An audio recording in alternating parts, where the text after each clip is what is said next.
ये आईफोन 15 है। ये मेरे कजन ने पिछले 6 महीनों में सिर्फ ऑनलाइन वर्क करके बाई किया है और अभी उसके अकाउंट में 24,000 रुपीज से ज्यादा बैलेंस पड़ा हुआ है। मैं ये बात शो ऑफ करने के लिए नहीं बता रहा, बल्कि इसलिए बता रहा हूँ क्योंकि आज इंटरनेट पर ऑनलाइन अर्निंग की वीडियोस तो लाखों मिल जाएंगी, लेकिन प्रॉब्लम यह है कि ज्यादातर लोग बस अर्निंग के सपने बेचते हैं। यह क्लियर नहीं करता कि एक्चुअली में ये सब करना कैसे। इसलिए मैं आपको सिर्फ तरीका नहीं बताऊंगा, बल्कि उसे सही तरीके से यूज कैसे करना है वो भी स्टेप बाय स्टेप सिखाऊंगा। मैं खुद यह सब चीजें प्रैक्टिकली टेस्ट कर चुका हूँ, इसलिए मुझे अच्छे से पता है कि कौन सा तरीका सच में अर्निंग देता है और कौन सा सिर्फ थंबनेल और टाइटल तक ही सीमित रहता है। और हाँ, मैं बाकी क्रिएटर्स की तरह ये नहीं बताने वाला कि आप बाहर दौड़ने वाली जॉब्स जैसे कि स्विगी, जोमैटो, उबर या वह जैसी पार्ट टाइम जॉब्स कर लो, क्योंकि अगर आपके पास इतना एक्स्ट्रा टाइम होता तो आप आज ये वीडियो देख ही नहीं रहे होते। इसी वजह से इस वीडियो में पार्ट 1 की तरह ही मैं आपको बताने वाला हूँ 4 बिग और फ्रेश ऑनलाइन अर्निंग तरीके, जिनका कंपटीशन ऑलमोस्ट जीरो है और जिनके बारे में अब तक यूट्यूब पर किसी ने ठीक से बात नहीं की है। और अगर आप इन चारों में से किसी एक तरीके पर सीरियसली काम करते हैं, पॉसिबल है, क्योंकि ये तरीके पार्ट 1 से भी ज्यादा स्ट्रॉन्ग, ज्यादा प्रैक्टिकल और लॉन्ग टर्म अर्निंग पोटेंशियल वाले हैं। तो अगर आप कम मेहनत में स्मार्ट अर्निंग करना चाहते हो तो इस वीडियो को 1 भी सेकंड के लिए स्किप मत करना। और एंड में मैं यह भी क्लियर करूंगा कि इन चारों में से आपके लिए सबसे बेस्ट तरीका कौन सा रहेगा, आपके टाइम, आपकी सिचुएशन और आपकी करंट लाइफ के हिसाब से। अगर आप सच में ऑनलाइन अर्निंग स्टार्ट करना चाहते हो तो इस वीडियो को सिर्फ देखना मत, समझना भी, क्योंकि यहाँ मोटिवेशन नहीं, प्रॉपर डायरेक्शन दी गई है। अब एक छोटी सी बात, वीडियो में आगे बढ़ने से पहले आप सभी लोगों को दिल से बहुत बहुत थैंक यू सो मच। आपने फर्स्ट वीडियो पर जो प्यार दिया है, ऑनेस्टली मैं एक्सप्लेन भी नहीं कर सकता। लिटरली जितना मैं आभार करूं उतना कम है। आप लोगों ने इस वीडियो को मेरी सोच से भी ज्यादा वायरल करवा दिया, सच में थैंक यू सो मच। और इस वीडियो का 1000 लाइक्स का टारगेट है और साथ में 1 के सब्सक्राइबर्स भी कंप्लीट करवा देना। मुझे पूरा भरोसा है कि आप लोग हमेशा की तरह इस बार भी ये टारगेट कंप्लीट करवा दोगे। और एक बात और, मुझे पता है आप लोग थंबनेल चैलेंज वाली वीडियो का इंतजार कर रहे हो, उस पर अभी बहुत अच्छे से काम चल रहा है और बहुत जल्दी वो वीडियो भी आप लोगों के सामने होगी। Now let's move on to the first method, तरीका 1, इंग्लिश वॉइस ओवर मॉडल। बहुत सारे इंडियन क्रिएटर्स हिंदी में बहुत अच्छा कंटेंट बनाते हैं, लेकिन उनकी रीच ज्यादातर इंडिया तक ही लिमिटेड रह जाती है। फॉरेन के नाम पर ज्यादातर वीडियोस पाकिस्तान या बांग्लादेश तक ही जाती हैं। और प्रॉब्लम कंटेंट की नहीं होती, प्रॉब्लम ऑडियंस की होती है, क्योंकि वही सेम वीडियो अगर प्रॉपर इंग्लिश ऑडियंस जैसे यूएसए या यूके तक पहुंच जाए तो व्यूज और अर्निंग दोनों कई गुना बढ़ सकते हैं। इसी वजह से आप देखोगे कि मोस्टली बड़े यूट्यूबर्स अपने वीडियोस को दूसरी लैंग्वेज में डब करवाते ही हैं। इसके लिए वो अच्छे खासे पैसे भी देते हैं, उसके बदले में उन्हें रीच और रेवेन्यू दोनों मिलता है। अब सवाल यह आता है कि आखिर ये सब करना कैसे। चलो वो मैं आपको सिंपल तरीके से समझाता हूँ। इस मॉडल में सबसे पहले आपको क्रिएटर्स से कनेक्ट करना होता है और उन्हें ये कॉन्सेप्ट एक्सप्लेन करना होता है। उसके बाद उनसे उनकी एडिटेड वीडियो लेनी होती है बिना वॉइस ओवर के और साथ में स्क्रिप्ट भी। अब उस स्क्रिप्ट को ऑडियंस के हिसाब से कन्वर्ट किया जाता है। अगर इंडियन ऑडियंस है तो हिंदी में और अगर फॉरेन ऑडियंस टारगेट करनी है तो इंग्लिश में। यह ट्रांसक्रिप्शन आप आसानी से ChatGPT से कर सकते हो। उसके बाद उस स्क्रिप्ट से 11 Labs जैसे टूल्स की हेल्प से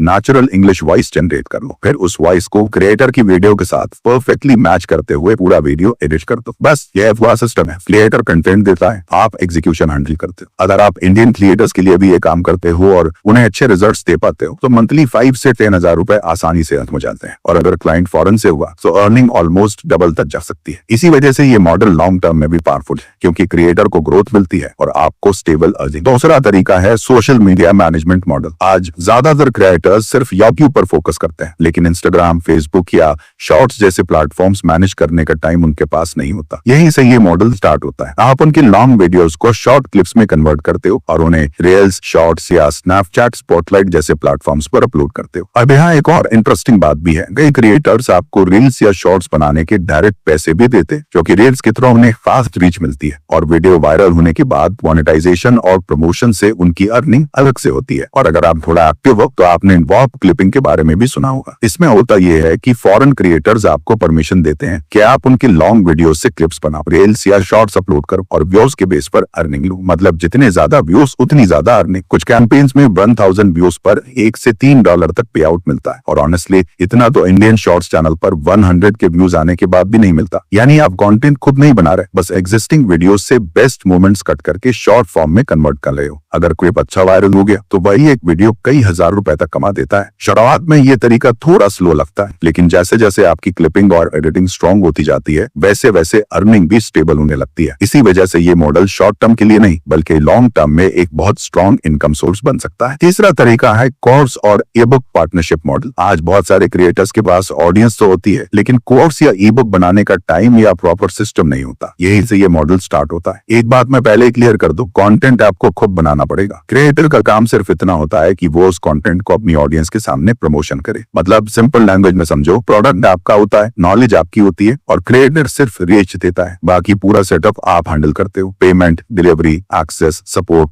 सब कुछ। अर्निंग 50-50 पार्टनरशिप में होती है। उनकी सबसे बड़ी बात यही है, एक बार कंटेंट रेडी हो गया उसके बाद वही कोर्स या ई बुक बार बार सेल होती रहती है। आपको रोज नए कस्टमर्स ढूंढने की जरूरत नहीं होती, लेकिन अर्निंग रिपीट होती रहती है और यही चीज इस मॉडल को लॉन्ग टर्म स्ट्रॉन्ग बनाती है। अब चौथा और सबसे पावरफुल तरीका है पार्टनरशिप में न्यू चैनल स्टार्ट करना। बहुत सारे क्रिएटर्स और चैनल्स रन करना तो चाहते हैं, लेकिन उनके पास रेगुलर वीडियोस बनाने का प्रॉपर टाइम नहीं होता, क्योंकि वो ऑलरेडी अपने मेन चैनल, ब्रांड डील्स और कोलैबोरेशंस में बिजी रहते हैं। वहीं दूसरी तरफ बहुत से लोगों के पास टाइम होता है, आइडियाज होते हैं और मेहनत करने की पूरी विलिंगनेस भी होती है, लेकिन चैनल ग्रो करके अर्निंग स्टार्ट कैसे करनी है यह क्लियर नहीं होता। यहीं पर पार्टनरशिप का कॉन्सेप्ट काम आता है। आप और क्रिएटर मिलकर एक नया चैनल स्टार्ट करते हो। आपका काम होता है कंसिस्टेंटली कंटेंट बनाना, स्क्रिप्टिंग, एडिटिंग और अपलोडिंग, और क्रिएटर का काम होता है चैनल मैनेज करना, प्रमोशन करना और ग्रोथ स्ट्रैटेजी हैंडल करना। अर्निंग फ्यूचर में 50-50 पार्टनरशिप में डिवाइड होती है। शुरुआत में इसमें टाइम लगता है, पेशेंस चाहिए, लेकिन जैसे जैसे चैनल ग्रो करता है अर्निंग के ऑप्शंस भी ओपन होने लगते हैं। एड्स, स्पॉन्सरशिप्स, एफिलिएट और बहुत कुछ। यह तरीका स्लो जरूर है, लेकिन लॉन्ग टर्म में सबसे पावरफुल इसलिए है क्योंकि यहाँ आप सिर्फ मंथली अर्निंग नहीं कर रहे होते, बल्कि आप अपना एक ऐसा प्रॉपर डिजिटल एसेट बना रहे होते हो जो आगे चलकर आपको रेगुलर इनकम दे सकता है। तो आज के इस वीडियो में मैंने आपको ऑनलाइन अर्निंग के 4 प्रैक्टिकल तरीके डिटेल में समझा दिए हैं। अब इनमें से कौन सा तरीका आपके टाइम, स्किल और करंट सिचुएशन के हिसाब से बेस्ट रहेगा, ये आपको खुद डिसाइड करना है। ये सारे तरीके रियलिस्टिक है, लेकिन रिजल्ट तभी आएगा जब आप किसी एक तरीके पर प्रॉपरली फोकस करोगे। बार बार मेथड चेंज करने से कुछ नहीं होता। अगर वीडियो आपको यूजफुल लगी हो तो लाइक जरूर कर देना, इससे मुझे समझ आता है कि आपको किस टाइप का कंटेंट ज्यादा पसंद आ रहा है। और अगर चैनल पर नए हो तो सब्सक्राइब भी कर लेना, ताकि ऐसी प्रैक्टिकल वीडियोस आगे भी मिलती रहें। और अगर आपने पार्ट 1 अभी तक नहीं देखा है तो यहाँ पे क्लिक करके जरूर देख लेना। वहां पर मैंने और बेसिक से स्टार्ट होने वाले मेथड्स क्लियर किए हैं। मिलता है अगली वीडियो में।